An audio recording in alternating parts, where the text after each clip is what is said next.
Tá, boa noite. Boa noite. Nossa página oficial do Facebook de Venâncio Mondlane. Bom, espero que as condições de luz, de som estejam perfeitas. Se alguém tiver alguma questão a colocar em relação ao som e à luz, pode mandar mensagens para a nossa redação, para a nossa produção, para ver se há alguma coisa para ajustar. Está perfeito, não é, produção? Estamos a receber mensagens. Se alguém tiver algum problema de luz, de som, pode mandar mensagens para a nossa produção, não é? Mas penso que seja tudo bem. E neste momento, então, vamos a dizer o seguinte.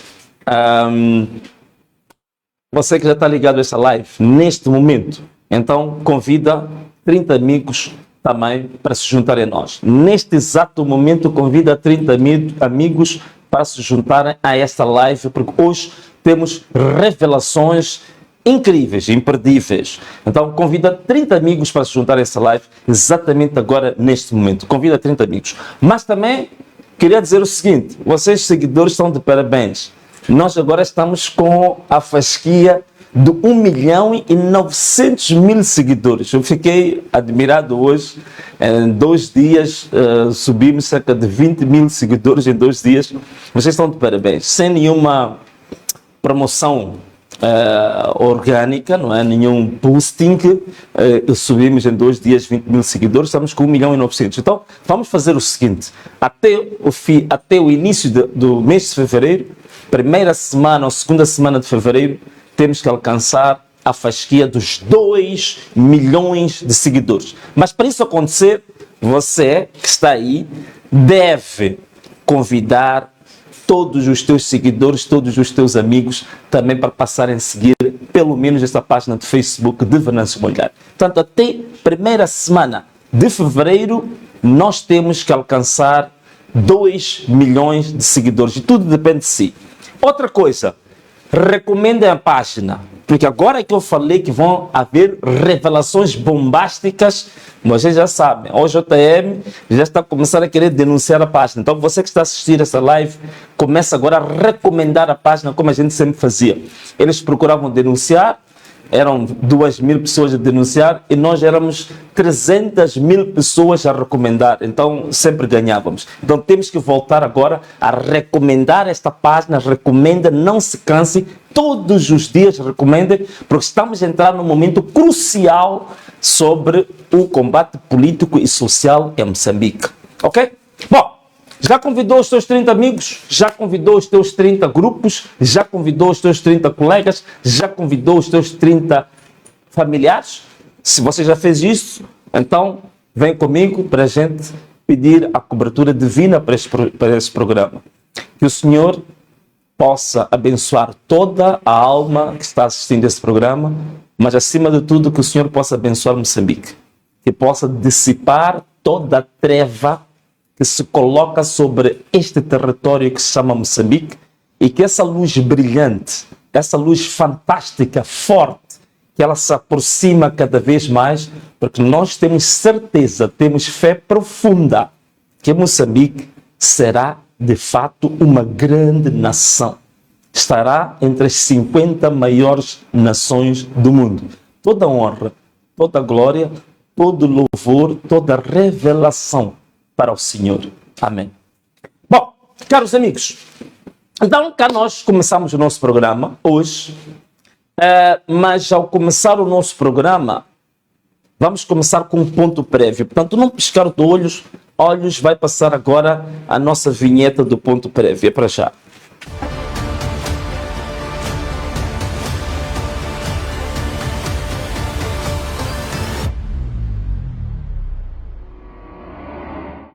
Bom, o que nós temos hoje como ponto prévio? Muito simples. Nós, como Partido Anamola, eu dei uma conferência de imprensa em que anunciamos que uma das medidas que nós colocávamos imediatamente era a disposição, queria dizer, das sedes provinciais, distritais e dos postos administrativos do Partido Anamola para todas as pessoas que precisavam de abrigo. Portanto, todas as nossas sedes em todo o território nacional ficaram disponíveis para acomodar as pessoas que estavam necessitadas de ter um teto, de ter algum sítio tranquilo. E essa promessa que nós fizemos de colocar as pessoas realmente nas nossas sedes foi cumprido, foi profundamente cumprido. Portanto, nós conseguimos cumprir com essa promessa e estamos satisfeitos por isso.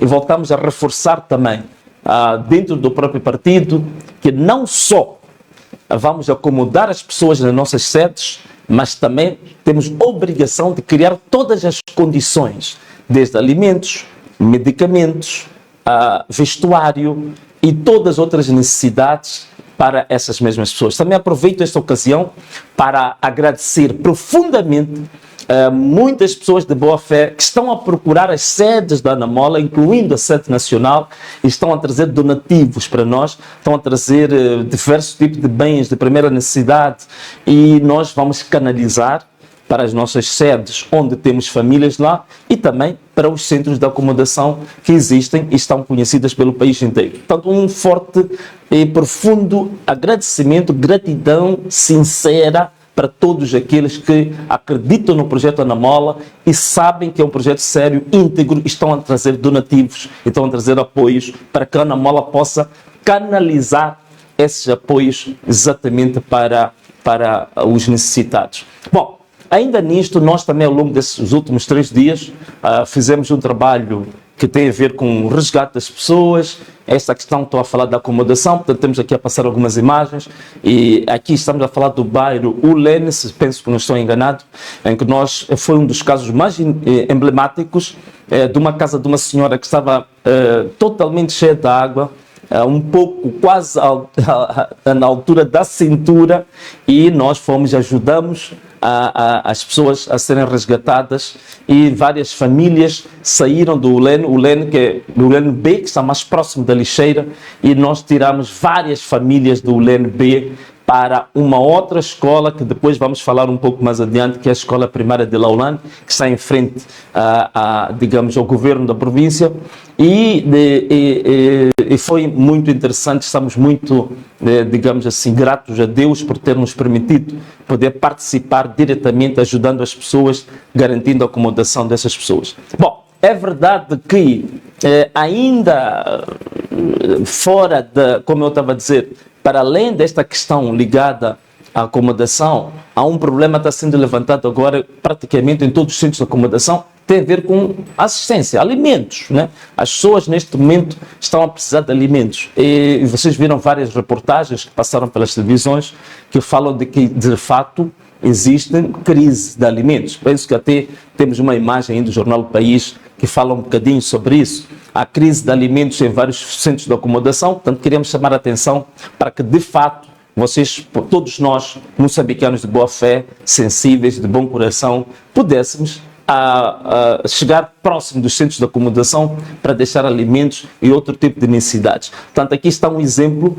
daquilo que nós estamos a fazer diretamente ligado às pessoas, nas incursões que estamos a fazer. Aqui temos uma imagem que tem a ver com a zona de Nkobe, na Matola, onde de fato a Anamola deixou vários alimentos, várias famílias, penso que foram mais de 25 famílias, que nós íamos para as casas dessas famílias. Muitas delas não queriam largar as suas casas porque diziam que há problema de segurança, já falámos da questão da segurança, e nós estamos a fazer essa ajuda. Bom, para além disso, queria dar exemplo. Nós, de fato, acho que temos imagens da sede provincial da Anamola na Matola, portanto, a sede provincial da Anamola.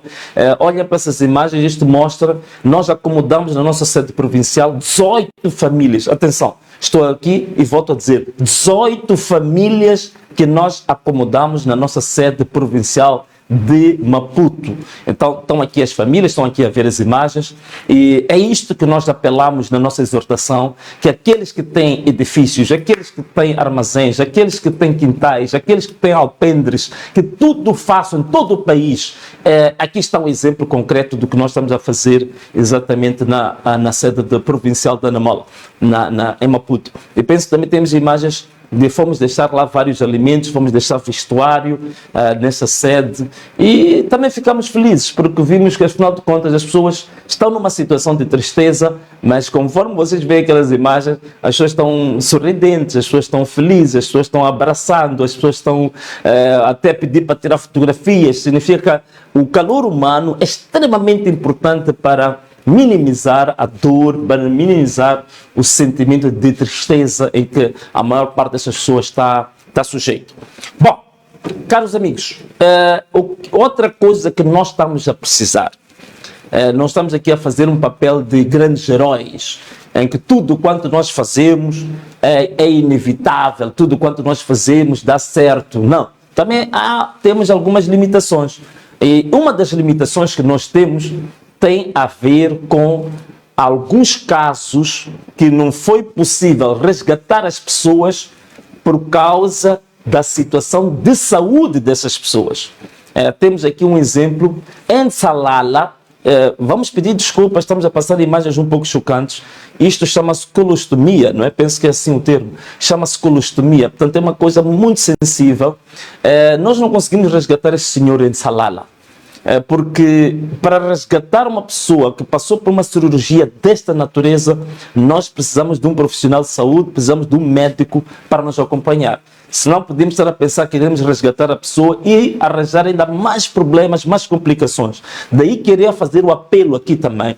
Nós, como Partido Anamola, queríamos pedir apoio dos profissionais de saúde, o apoio dos médicos, tanto para os centros de acomodação do Anamola, que são as nossas sedes, mas também para outros centros de acomodação das várias escolas que existem, porque há muitas pessoas doentes. Há muitas pessoas doentes e que é importante que os profissionais de saúde possam dar a sua assistência. Portanto, nós queríamos apelar mais uma vez, eu tinha dito no nosso comunicado, sabemos as razões legítimas da luta dos médicos, da luta dos profissionais de saúde, sabemos agora, por exemplo, que na morgue também está a haver uma espécie de greve silenciosa. Portanto, queremos pedir a todas estas pessoas que trabalham no Sistema Nacional de Saúde, e não só, mesmo no sistema privado, para que neste momento de dor, a situação é extremamente grave, nós possamos todos nos empenhar e trabalhar para salvar vidas, para minimizar a dor, o sofrimento de muitos moçambicanos. Então, queríamos também, como partido, solicitar este apoio aos profissionais de saúde. Nós, em particular, em Salalah, temos muitos doentes que não foi possível transportá-los porque não tínhamos profissionais de saúde a acompanhar-nos, né? Mas, bom, o que nós aqui podemos querer dizer? Talvez assumir um compromisso.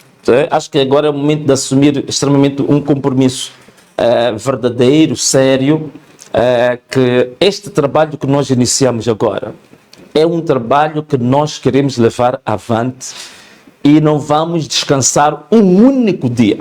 Tanto como partido, assim como os líderes, ainda emitimos, há pouco tempo, penso que emitimos uma circular, o secretário-geral emitiu uma circular para reforçar aos membros do Partido Anamola, onde quer que eles estejam, não sei se esteja aí a imagem da circular, portanto, nós emitimos uma circular, o secretário-geral emitiu uma circular, onde quer que esteja um único membro do Partido Anamola. Não há descanso, não há dia de folga, enquanto tivermos cheias, seja a nível local, localidade, povoado, bairro, quarteirão, seja onde estiver, a nível provincial, distrital, posto administrativo, a nível central, todos os membros do Partido Anamola, aqui está a circular, devem dedicar todas as energias para se envolverem na questão de conceder alimentos, medicamentos, abrigo e outra coisa extremamente importante, operações de resgate. Participarmos nas operações de resgate das pessoas que encontram-se isoladas e algumas em perigo de vida.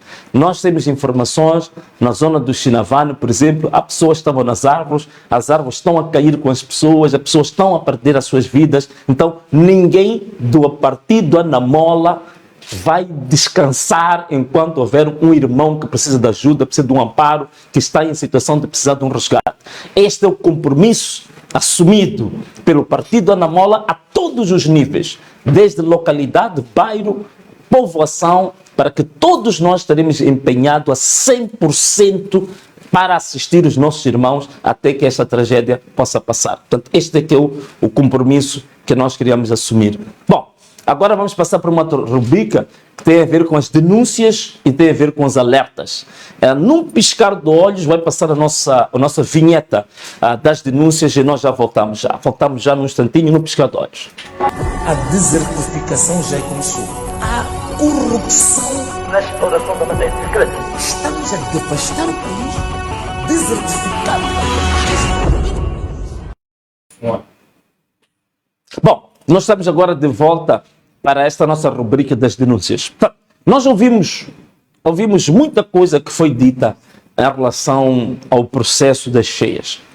Nós temos a primeira vertente da atuação, que é exatamente a assistência, que é exatamente a disponibilização de medicamentos, de alimentos, de roupa, de teto, mas também é importante neste momento o país fazer uma reflexão sobre realmente o que tem levado a estes ciclos intermináveis de cheias, secas, tudo o que é qualquer irregularidade climática, qualquer irregularidade natural, qualquer desastre natural, para nós representa uma tragédia. O que tem levado a esse tipo de situações? Isto é importante, porque enquanto nós estamos a dar assistência as pessoas que estão a precisar de ajuda, nós temos que fazer um exercício de reflexão. O que está a faltar neste país? E fazer primeiro um diagnóstico. O que levou este país a chegar ao nível em que chegou?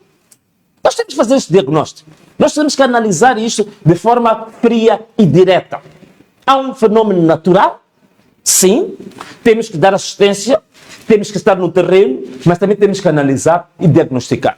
Se você não conhece a doença de que você padece, de que adianta você andar a pegar fármacos, comprimidos, andar a tomar comprimidos, quando você não sabe exatamente qual é a doença concreta que você tem? Então, temos que fazer o diagnóstico da situação. O que tem levado este país a essas desgraças sistemáticas, improvisações, há mais de 25 anos, há mais de 30 anos? Qual é a razão disso? Okay. Então vamos agora falar um bocadinho sobre isso. Primeiro, é preciso que as pessoas não sejam enganadas. Estamos a ver aí o governo a tentar mostrar que está a fazer uma grande generosidade. Que arranjou os 2 meios aéreos, arranjou isto, e vem exibir-se a fazer fotos, a fazer vídeos, como se fosse alguma coisa extraordinária que estão a fazer. E isto, algumas pessoas que podem não perceber qual é o percurso deste problema das calamidades, podem pensar que o governo está a fazer uma grande coisa. Aquilo é só puramente propaganda. O que está a acontecer? É preciso perceber que temos um governo despreparado. Temos um governo que anda de improvisos em improvisos. Temos um governo que não está planificado. Temos um governo que nem sequer lê, interpreta e implementa ainda documentos, relatórios, alertas dados por órgãos técnicos do próprio governo.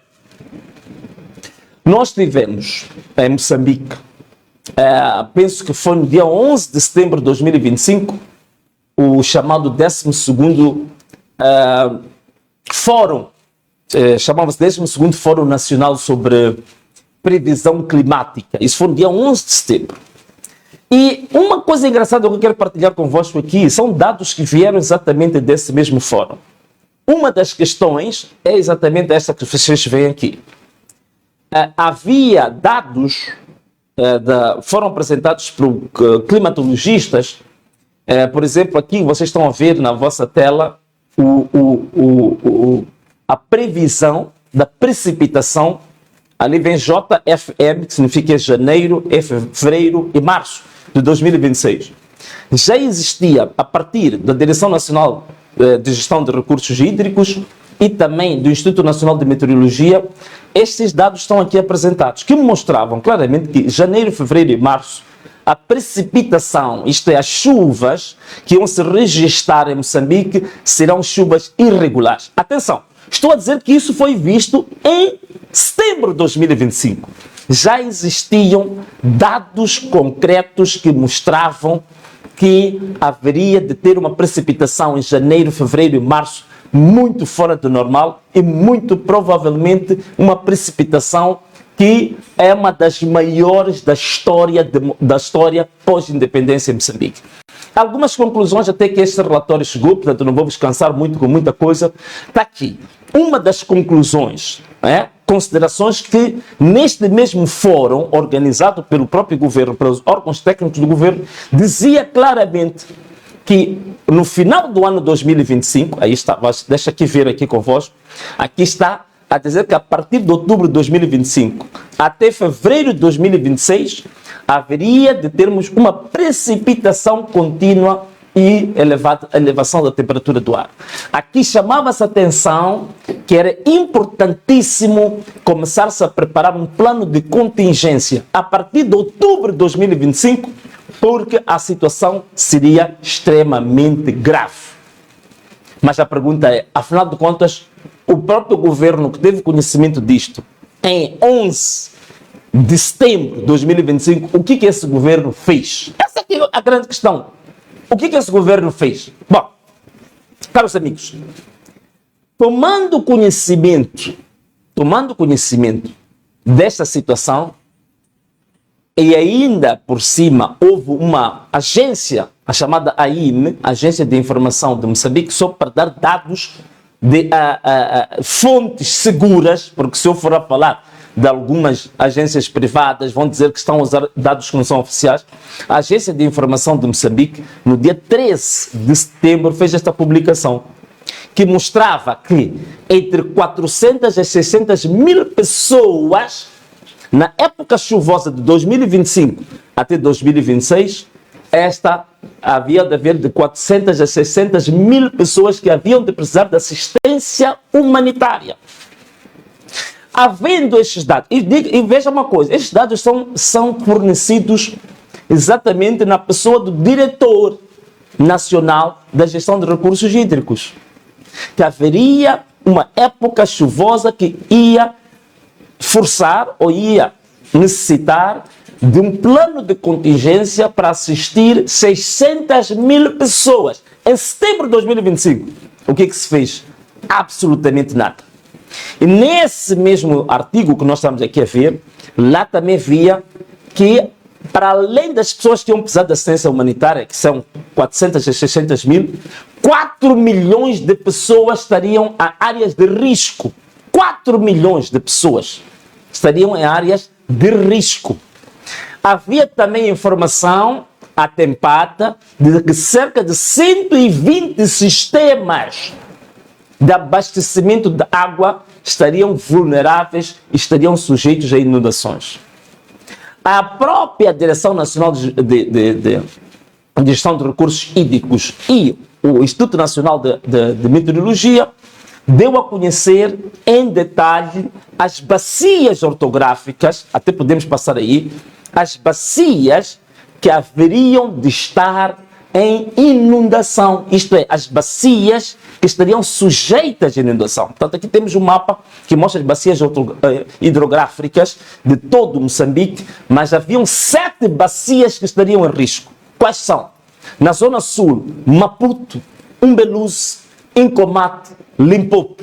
Depois teríamos, a nível mais ou menos moderado, Save, Pungue e Licungo. Portanto, estes dados já tinham sido fornecidos, 7 bacias que estariam em risco de inundação. O que isso significa? Significa que era importante, à volta destas bacias, aplicar o plano de contingência. Isto é, primeiro, deslocar as pessoas dos locais de risco para zonas seguras, preparar barcos, preparar helicópteros, preparar alimentos, preparar roupa, preparar medicamentos, preparar pessoal de saúde, preparar pessoal de resgate, preparar todo o plano para que logo que a situação fosse verificada, nós estivéssemos em condições de dar uma resposta rápida. E não se fez nada. E estes dados existiam. E também há outra coisa também extremamente importante. É que neste mesmo fórum também foi dito, né, mostra-me de novo aí o mapa das bacias, neste mesmo fórum tinha-se dito que a partir de agosto de 2025, as bacias a montante dos países vizinhos, sobretudo da África do Sul, já em agosto de 2000, presta atenção ao que estou a dizer. Você que está aí no seu sofá, estou a ver que está aí uma pessoa a sonecar um pouco. Você acorda agora porque o que estou a dizer é extremamente importante para si. A partir de agosto de 2025, foi dito que as bacias hidrográficas dos países vizinhos já estavam quase a atingir a capacidade máxima. Você ouviu o que estou a dizer? Em agosto de 2025, já havia informação e o governo soube que as bacias dos países vizinhos estavam para atingir a capacidade máxima de encaixe de água. O que Moçambique fez nessa altura? Dá um exemplo simples. Nós hoje estamos aqui a queixar-se do Limpopo. Em Limpopo, na África do Sul, a fonte, a nascente do rio Limpopo, ou da bacia do Limpopo, parte da África do Sul, uma zona de confluência entre África do Sul e Botsuana, tem afluentes que vão e juntam-se àquilo que chama-se o rio Nkomati, aquilo que se chama o Limpopo, a nossa bacia que nós conhecemos que é em Moçambique. Dois rios que são muito importantes na África do Sul, o chamado o rio Crocodile River, e o outro rio também que é o rio dos elefantes na África do Sul. Estes dois já tinham um caudal muito elevado. Isso significa que as barragens da África do Sul, a partir de agosto, já estavam sob grande pressão. E nós tivemos essa informação. O que nós fizemos do ponto de vista diplomático sobre isto? Nada. O que nós fizemos no plano de contingência interna? Nada. Isto é, nos dois níveis, a nível diplomático, a nível da cooperação regional, nada fizemos, e a nível doméstico também andamos relaxados, sem nada a fazer. E já também nesse mesmo fórum tinha-se dito que Moçambique tinha capacidade de fazer previsão do clima. Já temos capacidade de fazer previsão do clima, inclusivamente para a época chuvosa 2025-2026, Moçambique fez a previsão antes dos outros países da SADC. Estou a dizer isto aqui porque estou a dizer isto para provar que nós tínhamos todos os elementos, todos os alertas para podermos agir preventivamente para evitar a tragédia que hoje nós temos. Mas nada. Não se fez absolutamente nada, continuou-se numa boa, inclusivamente na cidade de Maputo, aquele que roubou os votos e que está ali na cadeira como timoneiro da cidade de Maputo, pegou nele, foi para Portugal, com todas estas informações que eu estou aqui a dar. O próprio presidente da UIR, ou do gás lacrimogéneo, também pegou nele, foi para os Emirados, numa altura crítica. Os países vizinhos estavam lá a gerir as suas barragens, estavam a gerir o seu plano de contingência com relação aos riscos que os seus países iam sofrer. Hoje estamos a dizer que a África do Sul abriu as comportas, a África do Sul fez isso, fez aquilo. A África do Sul está a gerir o problema para evitar desgraça da sua população. É por isso que os próprios dirigentes, neste período, estavam no seu próprio país a gerir. Os nossos dirigentes pegaram neles e lá foram para ir passear, dar voltas, andar aí a passear de um lado para o outro, quando tinham todos os elementos a dizer que o país ia entrar numa situação de grande potencial, de uma tragédia que estava a vir para este país. E nada fizeram. Bom, mas isto também, caros amigos, será que é um único erro cometido? É só isto. Isto estou a falar de coisas atuais. Estou a falar da época chuvosa 2025-2026. Que houve esta incúria toda, mesmo havendo toda esta informação que eu dei aqui. Não houve nenhuma atitude, nem doméstica, nem a nível internacional. O que houve foram viagens. Viagens do presidente do município de Maputo, incluindo a Presidente da Assembleia da República também, que mandou a sua família para o Dubai. E ainda nos presenteou com imagens em iates, a tomar champanhe, por aí fora, a dançarem, todos felizes, quando o país estava em risco de entrar numa tragédia. Mas isto, meus amigos, não é só do hoje, não é só hoje.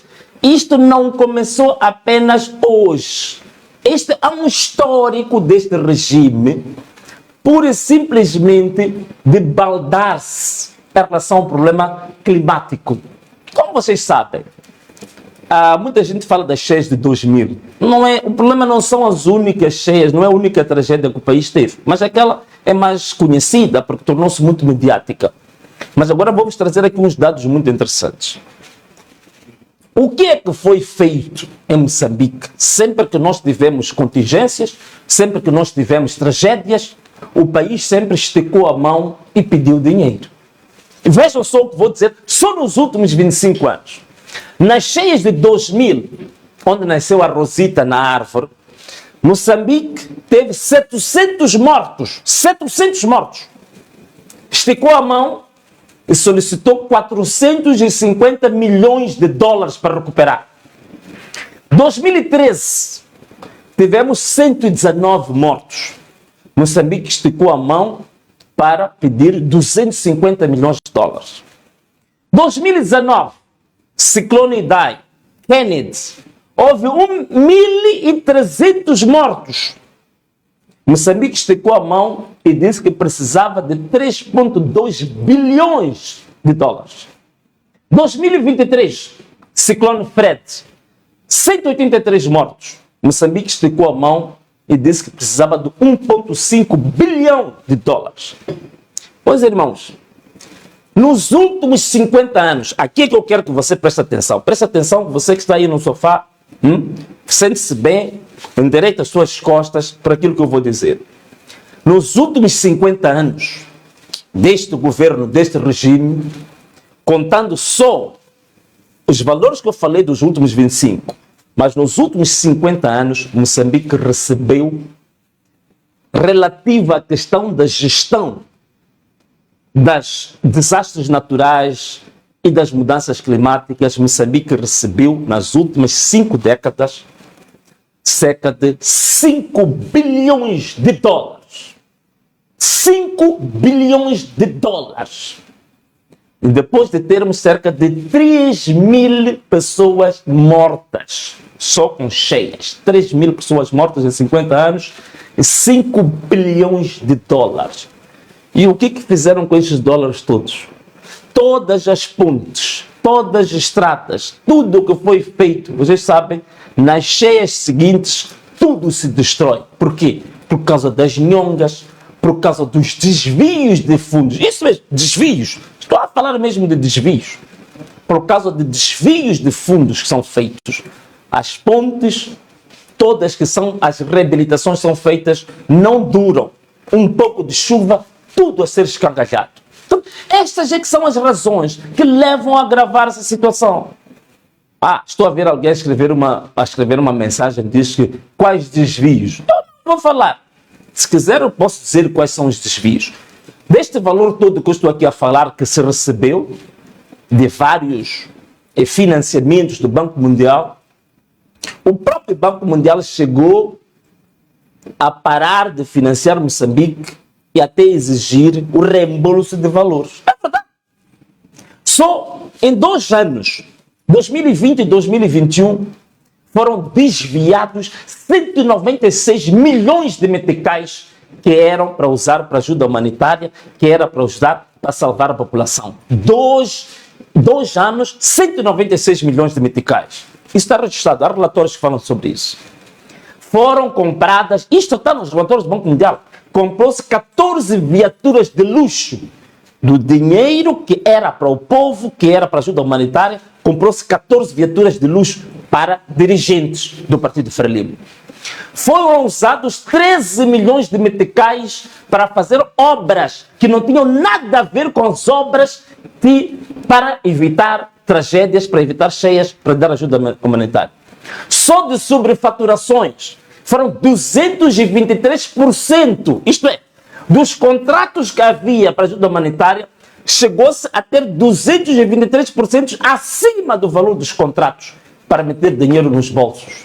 Só neste último relatório que foi indicado, por exemplo, existe uma compra que o contrato era de 3 milhões, foi-se apresentar um contrato de 83 milhões. Houve desvio de 50 milhões do valor da Covid. Até o Tribunal Administrativo falou disso. Houve obras na sede do Instituto Nacional de Gestão de Calamidades. Houve obras de cerca de 5,9 milhões de meticais e que eram de tão má qualidade que o próprio teto desabou.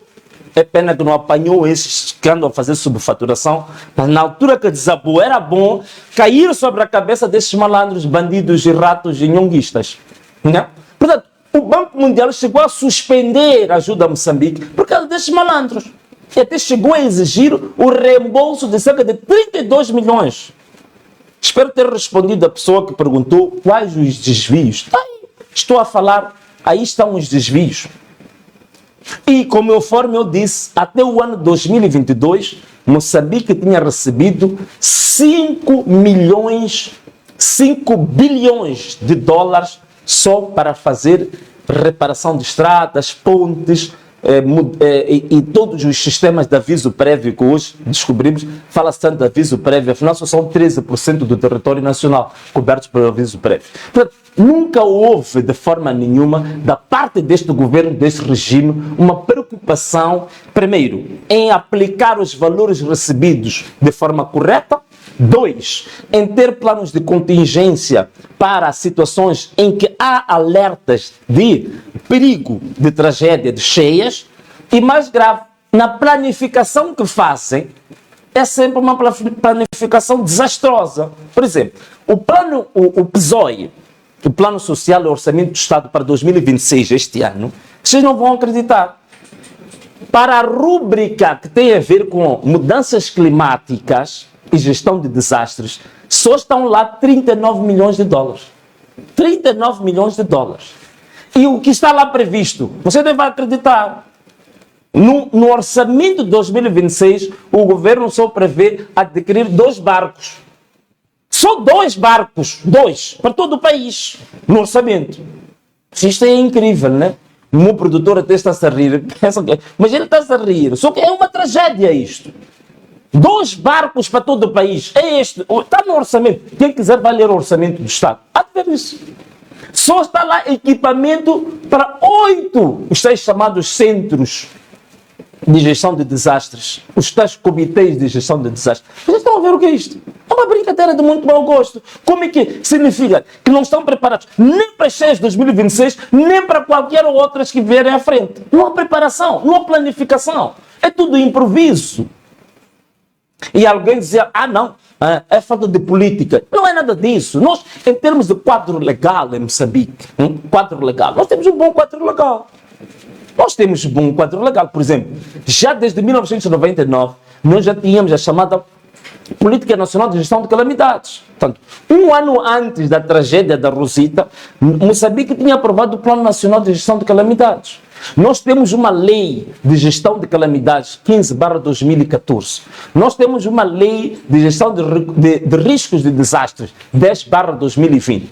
Nós temos a chamada o plano diretor, o plano diretor de gestão de desastres que foi aprovado para o período 2017 e 2030. Está a funcionar para quê? Não está a funcionar para nada.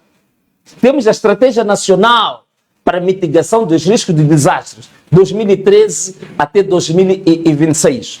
Está a funcionar para quê? Portanto, nós temos leis, temos os planos estratégicos, temos os planos diretores, temos tudo. E ainda temos financiamento que vem de fora. O único problema é a má gestão, é o nhonguismo, é a destruição total e completa dos poucos recursos que nós temos. E a falta de preocupação com o seu próprio povo. A única especialidade que tem é realmente viajar, passear, dar voltas, tirar selfies. Isso sim é que este regime e este governo se especializou. Não é verdade? Então, esta era a parte que eu queria partilhar convosco, para vocês compreenderem de onde é que vem a história. Isto tem uma certa história, meus amigos. Isto é uma certa história. Não começou hoje. Então, estamos nessa tragédia, mas temos que identificar. Aqui estou a dar elementos para dizer que nós precisamos de ter um debate sério neste país. Não podemos ficar 50 anos a viver de forma improvisada. Quando há problemas, corremos para as redes sociais, para a mídia, corremos para os parceiros, sempre a pedir, porque agora a situação está mal. Mas onde é que está a planificação? Onde é que está a planificação? Zero. Logo, um governo não preparado. Um governo totalmente incompetente, distraído. O povo a sofrer, o governo de férias. Era esta parte que eu queria também falar convosco sobre isso. Temos também, voltando agora para a questão das cheias que estão acontecendo em 2026, depois desta parte um pouco histórica, temos também aí problemas que têm a ver com alimentos nos centros de acomodação, né? Vimos que o jornal O País já reportou que os centros de acomodação, que são diferentes dos centros de acomodação da Namola, se quiserem podem visitar todas as nossas sedes, não vão ver nenhuma família a passar mal de comida. Não, isso não existe. Portanto, centros de acomodação em que as pessoas estão lá, não tem água, não tem comida, e a comida que lá chega está sendo desviada. Quer dizer, os nhonguistas estão em tudo que é lugar. Quer dizer, roubam no Estado. O povo está a sofrer, vai tentar se esconder num ponto. O nhonguista persegue o povo lá onde o povo se esconde, também para ele tirar a comida. Então, este é o grande problema, não é? E para além desta má gestão, também temos o problema agora das denúncias que estão a ser feitas de cobranças ilícitas para o resgate. Temos aí, fomos tirar isto do Facebook, mas não é só ele que escreveu isto, cobranças ilícitas, 13 de fevereiro, neste troço, fevereiro em Coloane. Estão a cobrar 500 meticais por pessoa para fazer travessia, 3.000 meticais para carro. Estão a ver o que é isto? Quer dizer, as pessoas estão a sofrer, precisam ser resgatadas, e há gente que está a fazer cobranças. Mas sabe, e não é o único sítio. Em Buane, depois da Universidade de Unitiba, logo naquela curva contra curva, também já não se passa. Para chegar a Buane é de barco. Também está-se a fazer cobranças. Recebemos essa informação. Está-se a fazer cobranças para ir até Buane. Está-se a fazer cobranças para resgatar pessoas. Ainda chegou-nos a denúncia de que havia barcos da Marinha vendo pessoas a flutuar e que diziam que não tinham ordens para resgatar pessoas. Temos denúncias de que os próprios funcionários do NGD que estão nas operações de resgate, eles próprios são os primeiros que precisam ser resgatados. Porque estão todos com fome, nem sequer têm o que comer. É por isso que disputam nos centros de acomodação com a pouca comida que chega para as vítimas.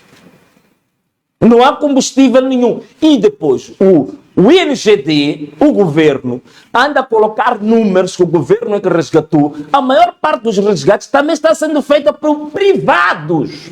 Em Buane, tem lá cerca de 4 barcos, são de privados. São privados que estão a fazer isso. Eles depois põem nas contas o governo que fez. É tudo uma mentira, não é o governo. Essas cobranças ilícitas, isso tem que acabar. Não pode ser, num momento de desgraça, fazer cobranças ilícitas. Partidos políticos estão a fazer o quê neste período? Agora vamos analisar um bocadinho isto. Claro, eu não gostaria de andar a falar de outros partidos, mas, meus amigos, neste momento de desgraça, nós temos que entender como é que os partidos políticos se posicionam nisto. Eu já disse, nós fizemos 3 comunicados. Paramos com todas as atividades políticas da Ana Mola. Estamos no terreno. Estamos a ajudar as pessoas. Inclusivamente, penso que no 3 de fevereiro, onde há grandes filas de carros, as pessoas nem tinham onde lavar a roupa, onde tomar banho, onde comer. Haviam pratos de comida vendidos a 500 meticais. A Ana Mola foi a primeira organização que disponibilizou um edifício no 3 de fevereiro. O único edifício de serviço público em 3 de fevereiro foi disponibilizado pela Ana Mola. Eu não sei se a produção conseguiu ter uns vídeos. Está aqui.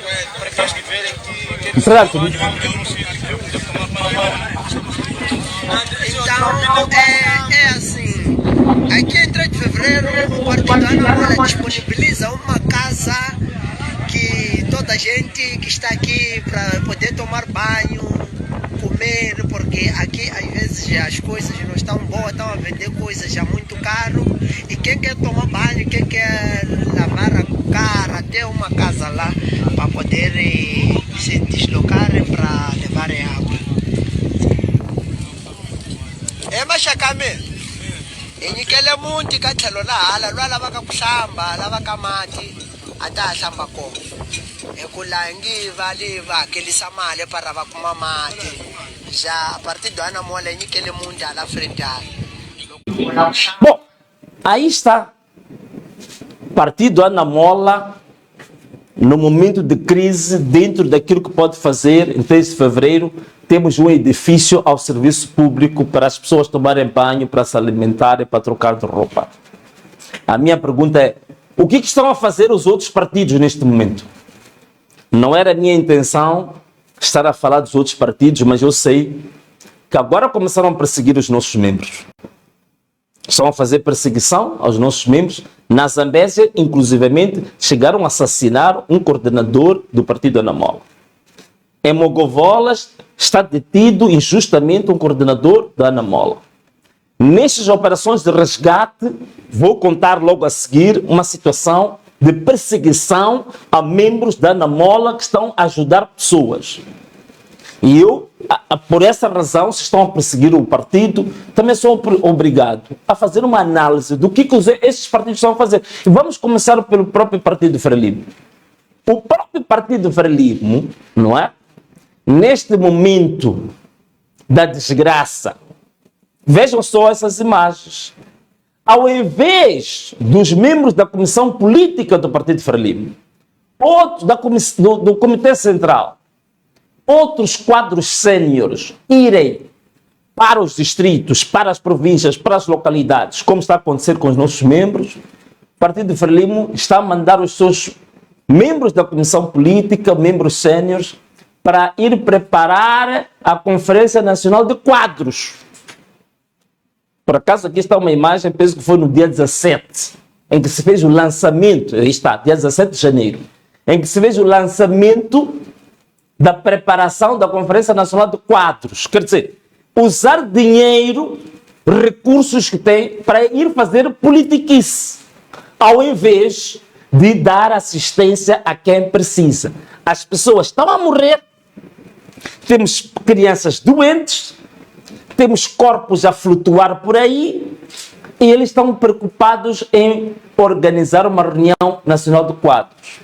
Alguém estava a dizer, não, mas nessa reunião pode querer discutir o assunto das cheias. Eu pedi, chegou a mim, a agenda dessa reunião nacional de quadros. Tem 5 pontos da agenda. Não existe nenhuma parte da agenda que tenha a ver com as cheias de 2026. Portanto, eles vão discutir outros assuntos que não têm absolutamente nada a ver com a situação da tragédia que o país está a passar agora. Aí temos a antiga Presidente da Assembleia, Esperança Bias, a fazer lançamento oficial da reunião, da preparação da reunião de quadros. Mas penso que temos outras imagens, porque alguém pode pensar que é a única que temos. Temos aí a Selmira Silva, também membro sênior do Partido Frelimo, a fazer também a divulgação do tal calendário rumo à 11ª reunião de quadros do distrito de Malema. Vamos lá um pouco mais para frente, vemos outros casos. Temos aqui também este caso em Jangamo, também um membro sênior do Partido Frelimo a preparar a reunião de quadros. Vamos lá um pouco mais para frente. Temos aqui também uma brigada provincial do apoio a Inharime, reunião de quadros. É a última. São tantas. Nós tivemos, está aqui, mais uma. Brigada para preparar a reunião de quadros aonde? Vilanculos. Temos mais. Temos aqui mais uma. A preparar Inharime. Então, vejam só. Usar toda a capacidade que eles têm. Os membros mais qualificados, os membros mais influentes estão a sair para ir às províncias, ir aos distritos, para ir preparar reunião de quadros, eleições internas, não sei o quê, tudo isto a prepararem-se para cada vez mais roubar melhor o povo. ao invés de mobilizar o partido, que é para salvar vidas, ir ao resgate, alimentar as pessoas, dar medicamentos, nada disso. É por isso mesmo que a população perdeu confiança com esse partido. E estamos a ver, parece que também quando tentam sair um pouco para a rua, estão a ser uelados. Temos aí tantos vídeos que estão a viralizar, parece que agora está difícil. Porque a população já não acredita, por causa deste tipo de atitudes, este tipo de posicionamentos. E essa população hoje já não é a mesma população de 1965. Eles percebem perfeitamente o que é boa gestão, o que é má gestão. E já perceberam que estão mais dedicados a investir nas reuniões internas, a prepararem-se melhor para as próximas fraudes, a prepararem-se melhor para as próximas nhongas, a prepararem-se melhor para os próximos desvios, a prepararem-se melhor para atacar a oposição, a prepararem-se melhor para defender assassinato de garimpeiros em Nampula. E a população, percebendo-se disso, só pode vos joelhar. Não há outra alternativa. Então, era importante também que as pessoas percebessem claramente como é que os partidos estão-se a colocar em relação a isto. E nós, vos digo uma coisa, vamos continuar a dedicar-nos ao fundo à causa do povo. Não temos muitos meios, não temos muita capacidade, mas dentro da pouca capacidade que temos, vamos mobilizar os nossos membros.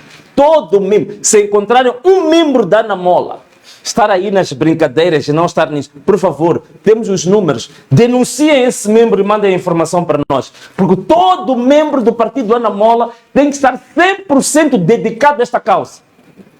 E digo mais, não é só para disponibilizar as sedes da Ana Mola, as casas dos nossos coordenadores também têm que estar disponíveis para as vítimas. É por isso, se quiserem, não há problema, o nosso coordenador provincial de Gaza, a casa dele está em Chocwe. Quem quiser vai confirmar. Temos 49 pessoas que estão na casa do nosso coordenador da província de Gaza. E é isto que nós queremos no nosso partido. As casas dos coordenadores têm que estar disponíveis para as vítimas. Para evitarmos isto de desiludir o povo. Enquanto o povo sofre, há um partido que diz que tem 60 anos de experiência. Está aí a passear, a preparar a reunião de quadros. E veja só, o partido da Ana Mola só tem 4 meses. 4 meses. 4 meses. Bom, caros amigos, o que temos mais que falar? Queria falar convosco aqui sobre este caso. Uma denúncia grave que tem que fazer aqui. O povo tem que saber sobre isto. O partido da Ana Mola estava a fazer trabalhos em Ulene. Acho que vocês viram. Eu pessoalmente estive lá em Ulene. Localizamos famílias e convencemos as famílias para saírem dos locais de risco. Eu, inclusivamente, também estive a carregar bens de uma casa. Temos imagens onde estou ali a carregar com os membros do partido. Carregamos bens, aqui está, vocês veem, estou a carregar aqui mobiliário de uma família para pôr num chova, que era para tirar esta família e tantas outras famílias para uma escola que nós descobrimos que a escola, afinal de contas, estava numa boa posição, que é esta escola primária de Laulan, está exatamente em frente da governadora da cidade de Maputo, é governadora? Do governo da cidade de Maputo, e nessa escola primária de Laulan, havia lá 4 salas. Ela está bem localizada, não está inundada, e nós levamos para esta escola as famílias que encontramos em ULNB. O que é que aconteceu? Prestem atenção, para o povo moçambicano, prestem atenção ao que estou a dizer aqui. O que aconteceu nesta escola? O partido Ana Mola resgata famílias que estavam na lixeira do ULEN. Resgata famílias que estavam praticamente a ficar especialistas em nado, porque as suas casas estavam totalmente submersas. E levamos para esta escola. Os membros do partido Ana Mola foram colocar a última família aqui, antes de ontem, às 23 horas. Só para vocês verem. Nós trabalhamos noite e dia. 23 horas, os nossos membros estão a trabalhar. Às 23 horas, levaram famílias para a escola primária de Laulan, que é o distrito Camavota, cidade de Maputo. Foram seguidos conforme vocês sabem, hoje os ractes, os démios, raúns, são viaturas onde a Cernic costuma se camuflar para esses esquadrões da morte perpetrarem os seus assassinatos. E os nossos membros foram perseguidos quando saíram dessa escola, por essas viaturas. E dia seguinte, curiosamente, foram chamados para uma reunião. E veja só para quê. Essa reunião para dizer aos nossos membros que as famílias que tinham sido colocadas na escola primária de Laulan tinham que sair, serão expulsas da escola primária de Laulan. E quisemos saber, mas afinal, por quê? Serão que não, têm que ser expulsas por causa de ordens superiores. Porque, alegadamente, nós trouxemos pessoas do ULEN para Laulan. E que dizia-se que só podiam ser acomodadas pessoas do mesmo bairro. Mas que brincadeira é esta? Se aquele bairro não tem problemas de inundação, vão acomodar a quem? Vão acomodar as pessoas que estão em bairros com problemas. Tão ridículo, não? Tão absurdo. E tudo isto porque pura e simplesmente quem fez o resgate das famílias foi a Ana Mola. E obrigaram a tirar as famílias que estavam aqui nessa escola. Inclusivamente, fomos procurar ter uma reunião com a diretora de Educação e Cultura de Camavota, que era para entender de onde é que vem esse absurdo. Essa senhora que está aqui, Coleta Simango, diretora de Educação e Cultura do Distrito de Camavota. É ela que deu as ordens para expulsar as famílias que estavam na escola primária de Laulan. Essa senhora. Depois, quando for o Elada a dizer casar. Então, Deus mandou-se embora famílias só porque quem fez o resgate é o partido da Ana Mola. Mandou-se as famílias saírem daquela escola, expulsar vítimas das cheias. Mandaram expulsar. É essa politização da educação, a politização das instituições públicas que nós não queremos. Partidarização, frelimização das instituições públicas. Isto tem que acabar. Isto não pode continuar assim.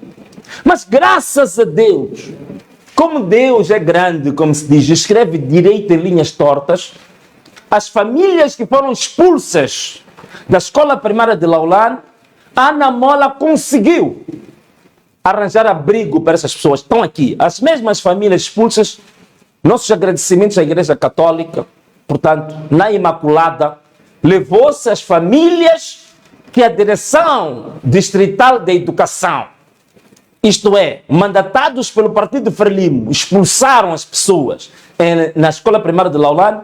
A Ana Mola conseguiu arranjar abrigo para essas pessoas. Aqui está uma das nossas coordenadoras, está aqui com as famílias. Veja a idade das pessoas. Pessoas adultas, senhoras desta idade, algumas com problemas de saúde, foram mandadas embora com o secretário do bairro e também com a diretora de Cultura, de Educação e Cultura do Distrito de Camavota. Mas a Ana Mola arranjou abrigo e as pessoas já estão no abrigo. Estão aí bem abrigadas. Temos mais imagens do abrigo? Não. São as únicas. E agora até queremos contar um fato muito interessante. Na Josina, é Josina, né? Josina, escola primária de Josina, ali perto do Dom Bosco, Maquinac. Os nossos membros foram lá também 22 horas. Porque havia problemas de comida, havia problemas de medicamentos, foram lá dar comida, dar medicamentos. Aí imagina só, os responsáveis do INGD, que estavam lá, disseram que tinham que entregar a comida a eles. E os nossos membros questionaram isso. Mas por que temos que entregar a comida a vocês? Depois de algum tempo que soubemos a verdade. Vocês querem saber qual é essa verdade? Escreve lá aí, quero saber. Manda mensagem, diga lá, quero saber. Querem saber qual é essa verdade que nós encontramos lá? A verdade é única, simples. É que os próprios agentes do INGD que estavam na escola de Josina estavam até as 23 horas sem comer nada. Então, a ideia de receber um produto era exatamente para serem eles os primeiros a se alimentar. Não estão a ver o que está a acontecer, né? É isto. Agora, caros amigos, queria aqui também chamar-vos a atenção. Temos mais alertas aqui. Vamos ali a mostrar o boletim meteorológico. Não? Nós gostamos de usar informações oficiais. Este boletim meteorológico, de quando é que é? Este é de dia 17, dia 18. Esta informação é muito importante. Esta informação é muito importante.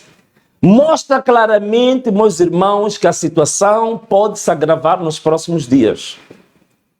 A situação pode se agravar nos próximos dias. Eu podia ter tempo aqui de explicar o que está a acontecer. Há um fenômeno que chama-se fenômeno Enzo, mas é um termo técnico que mostra, chamado El Niño e La Niña, como é que eles influenciam para a questão dos desastres climáticos. Mas isso não interessa muito agora, isso é uma questão técnica. Mas o que eu quero chamar, ponha-me o boletim, faz favor. O que eu quero mostrar é que temos informação técnica, a mesma informação que tivemos em agosto de 2025, o governo civil, temos informação técnica que mostra que a situação pode não melhorar nos próximos dias. Então é preciso agora, eu exorto a todo mundo, temos que reforçar, temos que envidar todos os esforços, todas as nossas energias, recursos para ajudar os nossos irmãos. A situação está grave e precisamos mesmo de intervenção divina. Porque esta situação está aqui, tecnicamente está mostrado, estão aqui os dados que mostram que os próximos dias podem não ser dias bons. Por isso, você que está em casa, tem um barco, você que está em casa, tem um quintal, você está em casa, tem uma propriedade, você está em casa, tem um armazém, você está em casa, tem água, você tem em casa, tem comida, você é médico, você é profissional de saúde, todos nós moçambicanos temos que nos envolver nisto. E não deixar apenas que o governo aproveita a desgraça do povo para andar a fazer o show-off que está a fazer. Como aquilo que nós vimos, um governo inteiro que soube deste assunto desde agosto. Só agora é que está à procura de aeronaves. Ainda vejo alguns internautas a escrever: obrigado. Mas obrigado o quê? 3 aeronaves. 3 aeronaves. Uma delas só entram cabe 2 pessoas. E uma das pessoas que entrou é a governadora. Está lá. Depois, como é avantajada, já nem há espaço sequer para meter ali uma vítima resgatada. Um helicópterozinho. Então, qual é o resgate que estamos a fazer? Estás a falar de resgate de cerca de 300 e tal pessoas, incluindo aquelas que vieram por barco. Os dados que nós temos é que existem 4 milhões de pessoas em situação em zonas de risco. Temos cerca de 400 mil pessoas que precisam de ajuda humanitária. O que vão... 3 aeronavezinhas, o que vão fazer? Absolutamente nada. É por isso que nós em Chinavane, que a situação está grave, praticamente Chinavane só ficou 10% de terra firme. As pessoas estão nas árvores, as árvores estão a cair com as pessoas estão a morrer. Os tetos todos, a água já passou o nível do teto. As estradas estão totalmente cortadas.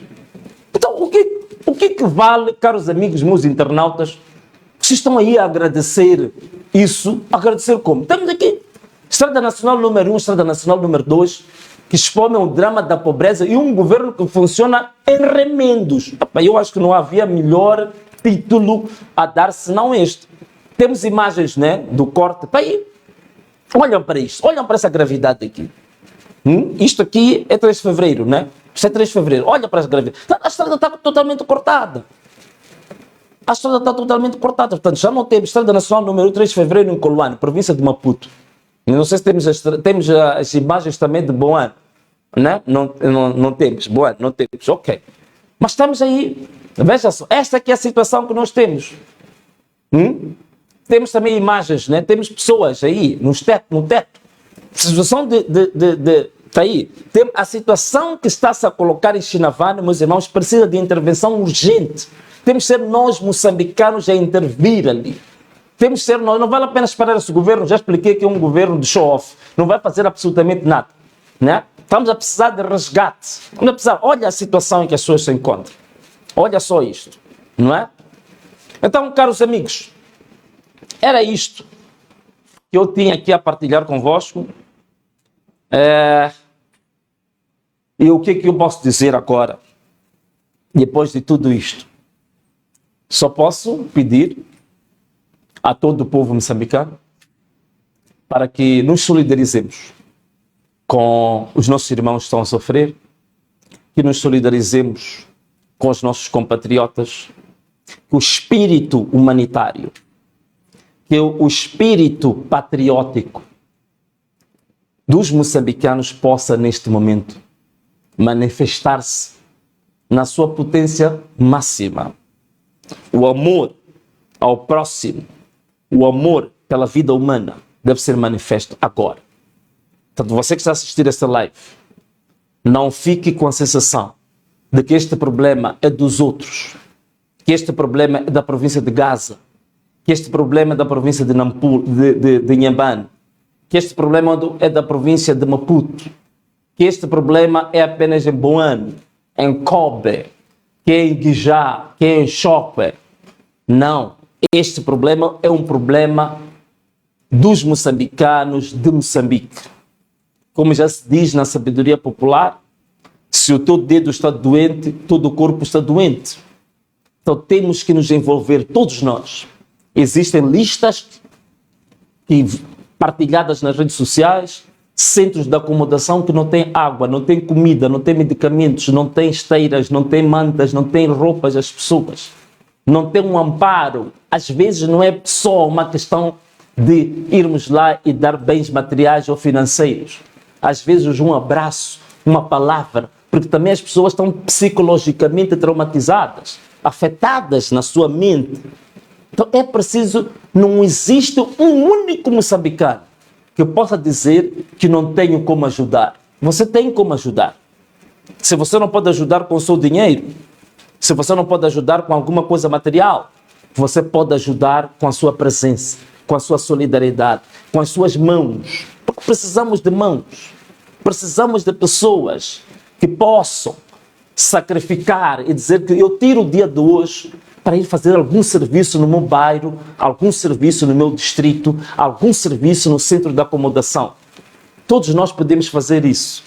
Esta é uma prova em que todos os moçambicanos de todo o país estão sujeitos.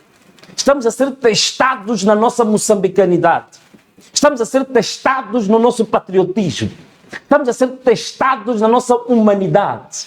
Estamos a ser testados até que ponto é que realmente podemos nos considerar seres humanos. Porque ser humano é diferente do ser vivo. O ser vivo, uma planta, por exemplo, em princípio, não tem sistema nervoso como o nosso. Então pode-se desculpar uma planta quando ela não se preocupa com outra planta. Mas o ser humano pressupõe fazer pontes de sentimentos, pontes de afinidade, ponte de empatia. Então temos que provar que nós de fato somos seres humanos. Temos que provar que nós de fato somos moçambicanos e temos orgulho de ser moçambicanos. E ter orgulho de ser moçambicano não significa apenas eu estar a levantar a bandeira de Moçambique e estar a encher os meus pulmões e dizer que é moçambicano. O orgulho de ser moçambicano se manifesta a partir do momento que você dá ao outro do que a si próprio. Aí está a atitude realmente da autoestima. Não é você levantar os teus ombros. A autoestima se manifesta pela capacidade que você tem de ir ao encontro, de minimizar a dor do próximo, de dar um abraço, dar amor, fazer com que outra pessoa também se sinta como um ser humano, sinta-se feliz, sinta-se valorizado. Isso sim é que é o verdadeiro valor da autoestima, o verdadeiro valor da moçambicanidade. Então queria chamar a atenção. Todos vocês, todo o povo moçambicano, vamos, nesta fase, fazer o que nós realmente temos de melhor dentro de nós. E o que nós temos de melhor dentro de nós é o amor ao próximo. O que nós temos de melhor dentro de nós é exatamente a solidariedade. Mas essa solidariedade, ela só fará sentido quando ela se transforma, se converte numa ação em concreto. De uma ação em encontro do outro. Então vamos ao encontro do outro. Vamos ao encontro da dor do outro.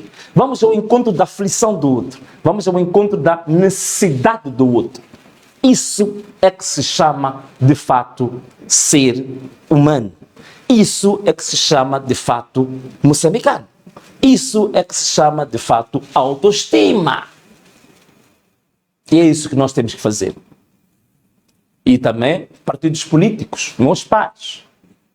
Esta é a ocasião em que os nossos partidos têm que estar em baixo e o nosso país por cima dos estatutos do partido de cada um de nós.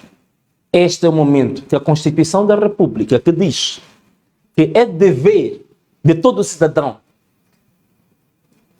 desenvolver ou dedicar todas as suas energias físicas e intelectuais ao serviço da comunidade. Então, essa norma constitucional deve-se, neste momento, manifestar. Então, se você é um cidadão de fato, se você é cidadão de fato, então, este é o momento de cumprirmos com esse dever constitucional, de podermos dar tudo o que nós tivermos em termos materiais, em termos intelectuais, em termos de amor, de carinho, de amparo ao nosso próximo. Esta é que é a minha exortação para o dia de hoje. E agradeço imenso pelo tempo que levaste aqui conosco. Então, gostaria de dar a cada um dos moçambicanos um forte abraço. Fortíssimo abraço a todos os moçambicanos, sobretudo as famílias que sofrem, as famílias que perderam os seus entes, as famílias que perderam os seus bens, as suas casas, famílias que ainda estão penduradas neste momento nos telhados, famílias que estão por cima das árvores, famílias que estão desamparadas, famílias que estão doentes, famílias que estão desesperadas. É um forte abraço para todas essas famílias. Um beijo e tchau!